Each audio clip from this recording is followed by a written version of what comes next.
Our expert and thoughtful men relish Srimad Bhagavatam, the mature fruit of desired tree of Vedic literature. It emanated from the lips of Shukadeva Goswami. In this particular age, Srimad Bhagavata Purana and Srimad Bhagavad Gita, these two, Chaitanya Mahaprabhu said, these two literature, if one can get familiarized with and practice, one will achieve perfection in life. Srimad Bhagavatam, though it is a final literature that Vyasadeva wrote, containing the essence of all Vedic knowledge, still it contains a lot of material knowledge within that, so that there is a development of faith in the rest of the matter that is given in Srimad Bhagavatam. In Srimad Bhagavatam, even though it was composed 5,000 years back by Vyasadeva, there is a description of the subject of embryology. In those days, now there are so many different kinds of modern observing instrument to find out at what stages the heartbeat of the embryo starts, breathing starts, etc. Even as early as 5,000 years back, it is recorded in Srimad Bhagavatam exactly how many days of the formation of the embryo, the heart starts beating, breathing, etc. And this is matching exactly with what we see in Gray's Anatomy of modern medical science. How did they know all these things? They had the power of the intuition, power of the mental instruments by which they could actually see these things happening. Beyond that, Srimad Bhagavatam also gives a whole description of creation of this material world, which is taking into account the factor called consciousness. The modern science is trying to understand this material world with the missing element of consciousness. Whereas our Vedic understanding encompassed all aspects of life, the consciousness, the senses and everything, and Srimad Bhagavatam talks of the creation of this material world, not only in terms of Panchabhuta, it talks in terms of 5 elements, then Manas, Buddhi, Ahankara, all the senses, the factor called time, and finally the factor called consciousness. Today, the physicists are bewildered when they go deeper and deeper into the study of matter.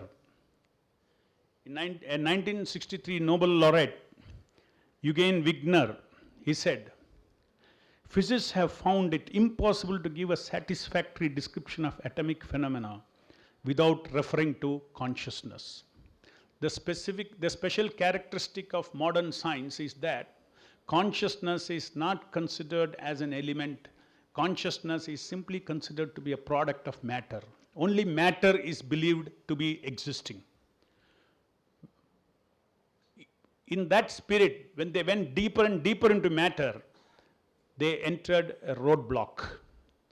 The Heisenberg uncertainty principle, where the observer made an impact on the measurement. This was unknown to science. It completely bewildered the entire world of physics. And till today they have not resolved it.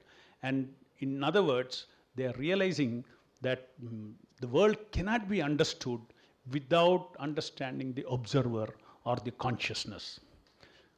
Consciousness could not be factored till today.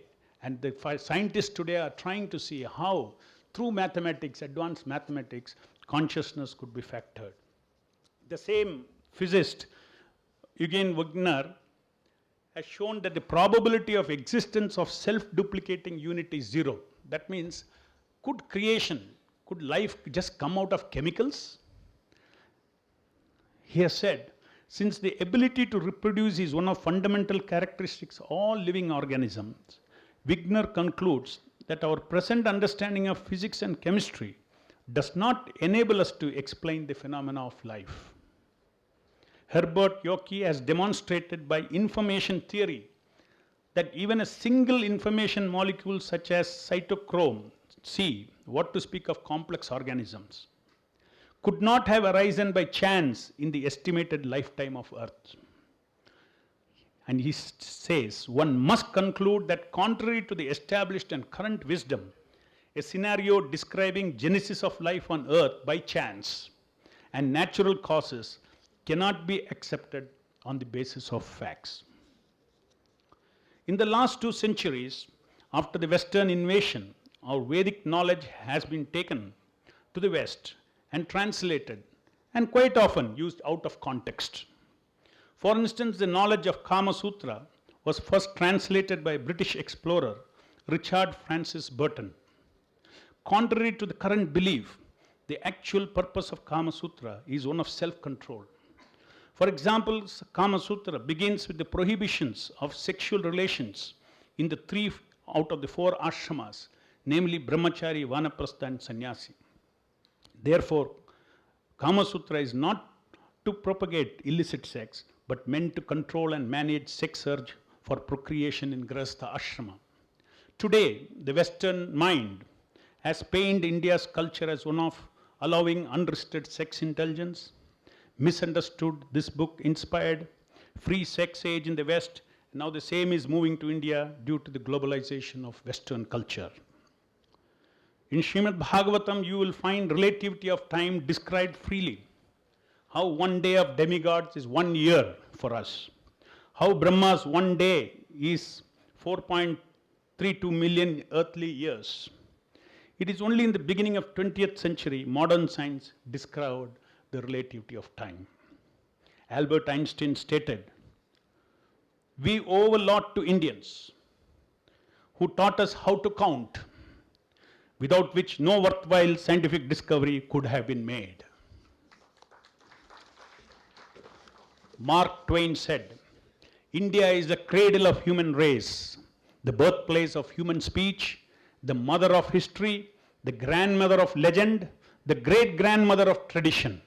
Our most valuable and most constructive materials in the history of man are treasured up in India only."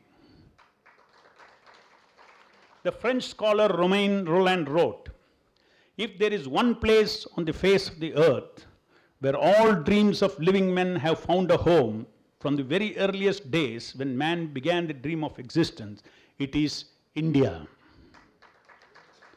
The glories of Vedic material knowledge are unlimited to describe.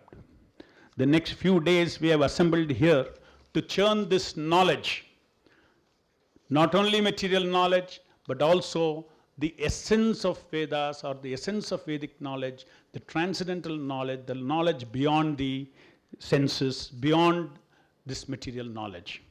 On this occasion, I would like to quote a particular verse from Kalisantarna Upanishad in order to invoke auspiciousness of the Lord for the success of this Vedic conference. It is said that the Hare Krishna Mahamantra is specifically mentioned in many Upanishads, such as Kalisantarna Upanishad. Kalisantarna Upanishad says, "Hare Krishna, Krishna Krishna, Hare Hare, Hare Rama, Rama Rama, Hare Hare. Iti Shodashaka Namnam Kali Kalmasha Nashanam Natro Paratro Upaya Sarva Vedeshu Drishyate." It means after searching through all the Vedic literature, one cannot find a method of religion more sublime for this age than chanting the Hare Krishna Mahamantra. So on this auspicious day, let us all invoke the blessings of Lord Krishna. Attaining him is the goal of all Vedas. Let us chant the Mahamantra 3 times. Please join me. Hare Krishna, Krishna Krishna, Hare Hare, Hare Rama, Rama Rama, Hare Hare, Hare Krishna, Krishna Krishna, Hare Hare, Hare Rama, Rama Rama, Hare Hare, Hare Krishna, Krishna Krishna, Hare Hare, Hare Rama, Rama Rama, Hare Hare. Thank you very much.